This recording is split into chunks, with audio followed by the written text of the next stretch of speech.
நம்ம சேனலை இப்போ தான் முதல் முறையாக பார்க்குறீங்க அப்படின்னா மறக்காமல் சப்ஸ்கிரைப் பண்ணிக்கோங்க, பெல் பட்டனை ஆன் பண்ணிக்கோங்க. அப்போ தான் நான் போடுற எல்லா வீடியோவுமே உங்கள்கிட்ட வந்து சேரும். நான் கவர்மெண்ட் ஜாப் ரிலேட்டடாக எல்லாமே போடுவேன். அப்ளிகேஷன் ஃபார்ம் ஃபில் பண்ணுறதுலேருந்து டவுன்லோட் பண்ணுறதுலேருந்து எப்படி ஃபார்ம் ஃபில் பண்ணணும், எப்படி அப்ளை பண்ணணும் எல்லாமே நான் ஏதாவது ஹால் டிக்கெட் வந்தால் டவுன்லோட் பண்ணுறதுலேருந்து ரிசல்ட்லேருந்து எல்லாமே நான் உங்களுக்கு சொல்லுவேன். வாங்க இப்போ நம்ம வீடியோக்குள்ளே போகலாம். இன்றைக்கி நம்ம பார்க்க போகிற நீலகிரி டிஸ்ட்ரிக்டில் ரேஷன் கடை ஜாபுக்கு யாரெல்லாம் அப்ளை பண்ணியிருந்தீங்களோ, அதாவது பேக்கர்ஸ் அண்ட் சேல்ஸ்மேன் இது ரெண்டுத்துக்குமே யாரெல்லாம் அப்ளை பண்ணவங்க எல்லாம் இன்டர்வியூக்கு போயிருப்பீங்க. இன்டர்வியூக்கு போயிட்டு அவங்க கேட்குற கேள்விக்கெல்லாம் ரேஷன் கடை ஜாபுக்கு ஏற்ற மாதிரி யாரெல்லாம் கரெக்டாக ஆன்சர் பண்ணியிருந்தீங்க, டாக்குமெண்ட் வெரிஃபிகேஷனும் கரெக்டாக இருந்தது. அதாவது கவர்மெண்ட் கேட்டிருந்த எல்லா டாக்குமெண்ட்டும் ஒரிஜினலும் சரி, நீங்கள் ஆன்லைனில் அப்லோட் பண்ணியிருந்த எல்லா டாக்குமெண்ட்டும் கரெக்டாக இருந்துச்சு, ஃபோட்டோவிலேருந்து எல்லாம் கரெக்டாக இருந்துச்சு அப்படின்னா உங்களை டாக்குமெண்ட் வெரிஃபிகேஷனில் ஓகே பண்ணியிருப்பாங்க. ரெண்டாவது இன்டர்வியூவில் கேள்வி கேட்டிருப்பாங்க, அதுவும் நீங்கள் கரெக்டாக ஆன்சர் பண்ணி இருந்தீங்க அப்படின்னா அவங்களுக்கு ஏற்ற மாதிரி கரெக்டாக பெஸ்ட்டாக ஆன்சர் பண்ணியிருக்கீங்க. ரேஷன் கடை ஊழியராக பணி நியமனம் செஞ்சுருக்காங்க கவர்மெண்ட்டு. பேக்கர்ஸில் 20 பேரும், சேல்ஸ்மேனில் 50 பேர், அதில் -2 பேர் மட்டும். அவங்கள ஏன் இது பண்ணியிருக்காங்க, ஹோல்ட் பண்ணியிருக்காங்க அப்படின்னா அவங்க ஊனமுற்றவர்கள். அவங்களுக்கு என்னன்றதை எல்லாமே கவர்மெண்ட் எழுத்துப்பூர்வமாக அவங்களுக்கு ஒரு லெட்டர் வரும். அவங்க அதை பேஸ் பண்ணி வேலைக்கு போகணுமா என்ன அப்படின்றது எல்லாமே கவர்மெண்ட் கிட்ட இருந்து தான் ஆர்டர் வரும். நம்ம அதை எதையுமே கரெக்டாக சொல்ல முடியாது. சேல்ஸ்மேனில் டோட்டலாக 50 பேரை செலக்ட் பண்ணியிருக்காங்க. அதில் 2 பேர் மட்டும் வெயிட்டிங் லிஸ்ட்டில் இருக்காங்க. மீதி 48 பேரும் கவர்மெண்ட்டில் ரேஷன் கடை ஜாபுக்கு அங்கீகரிக்கப்பட்டிருக்காங்க. எந்த வார்டுக்கு எந்த தொகுதியில் நம்ம போய் வேலை செய்யணும் அப்படின்ற எல்லா டீட்டெயிலுமே இப்போ எப்படி ரிசல்ட் அனௌன்ஸ்மெண்ட் வந்துச்சோ அதே மாதிரி ஆஃபர் லெட்டரோட அனௌன்ஸ்மெண்ட் வரும். அப்படி இல்லைன்னா ஒருத்தவங்களோட கேண்டிடேட் வீட்டுக்கு லெட்டர் கவர்மெண்ட் கிட்டேருந்து வரும்.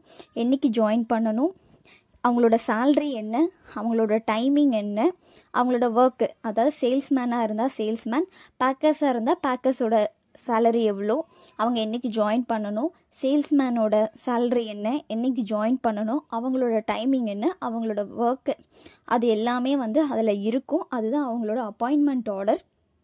இதை பேஸ் பண்ணி அவங்க போயிட்டு ரேஷன் கடை ஜாபில் அவங்களோட பதவியை ஏற்றுக்கலாம்.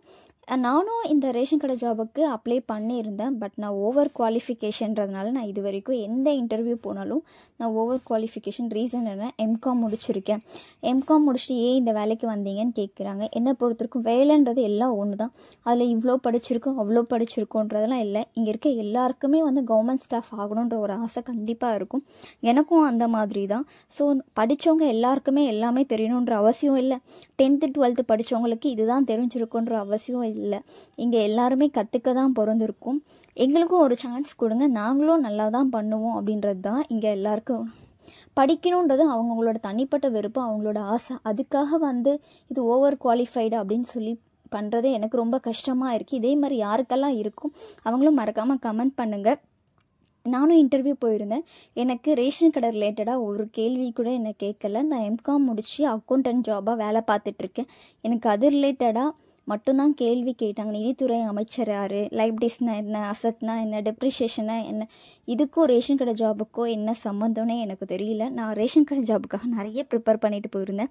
நிறைய கொஸ்டின் தேடி படித்தேன். ஆனால் நான் படித்த எதுவுமே யூஸ் கிடையாது. இத்தனைக்கும் 8 மணிக்கு எனக்கு இன்டர்வியூன்னு சொல்லும் போது நான் 7 மணிக்கெலாம் நாங்கள் போய் இருந்தோம். ஸோ எல்லாமே எனக்கு ஒரு டே ஃபுல்லாக ஸ்பெண்ட் பண்ணது எல்லாம் வேஸ்ட்டு அப்படின்ற மாதிரி தான் இருந்துருச்சு. என்னை செலக்ட் பண்ணலைனாலும் பரவாயில்ல, அட்லீஸ்ட் ரேஷன் கடை ரிலேட்டடாக ஒரு கேள்வியாவது கேட்டிருந்தா எனக்கு மனசார இருக்கும் அப்படின்ற மாதிரி தான். இந்த மாதிரி அனுபவம் யாருக்கெல்லாம் நடந்துச்சோ அவங்க மறக்காமல் கமெண்ட் பண்ணுங்கள். நானும் தெரிஞ்சுக்கிறேன் உங்ககிட்டலாம் எந்த மாதிரியெல்லாம் கேள்வி கேட்டாங்க அப்படின்ட்டு. இத்தனை கேண்டிடேட்டுமே செலக்ட் ஆகிருக்கீங்க. டோட்டலாக 70 பேர், பேக்கர்ஸில் 20 பேரும், சேல்ஸ்மேனில் 50 பேரும் செலக்ட் ஆகிருக்கீங்க நீலகிரி டிஸ்ட்ரிக்டில். எனக்கு ரொம்ப சந்தோஷமாக இருக்குது. Best of luck. நீங்கள் 70 பேருமே கவர்மெண்ட்டோட சர்வெண்ட்டாக கவர்மெண்ட் உங்களை அங்கீகரிச்சிருக்கு. நீங்கள் அதுக்கு தகுதியானவங்கன்னு சொல்லி கவர்மெண்ட் உங்களை அப்ரூவல் பண்ணியிருக்காங்க. பணி நியமனம் ஏற்க போகிறீங்க. அதுக்காக என்னோட மனப்பூர்வமான வாழ்த்துக்கள். தேங்க்யூ. நம்ம வீடியோவை அடுத்து தொடர்ந்து பாருங்கள். எல்லாருக்கும் முடிஞ்ச அளவுக்கு ஷேர் பண்ணுங்கள். அவங்களும் இதை பார்த்து தெரிஞ்சுப்பாங்க. நான் அடுத்தடுத்து போடுற எல்லா வீடியோவுமே உங்கள்கிட்ட சேரும். நீங்கள் மறக்காமல் பெல் பட்டனை ஆன் பண்ணிக்கோங்க. உங்களுக்கு யாருக்காவது வீடியோவில் அப்லோட் அதாவது கவர்மெண்ட் ஜாபுக்கு அப்ளை பண்ணணும், டவுன்லோட் பண்ணணும் அந்த மாதிரி ஏதாவது இருந்தால் மறக்காமல் கமெண்ட் பண்ணுங்கள். நான் உங்களுக்கு அப்ளை பண்ணுறது எப்படி, டவுன்லோட் பண்ணுறது எப்படி எல்லா வீடியோவுமே நான் போடுறேன்.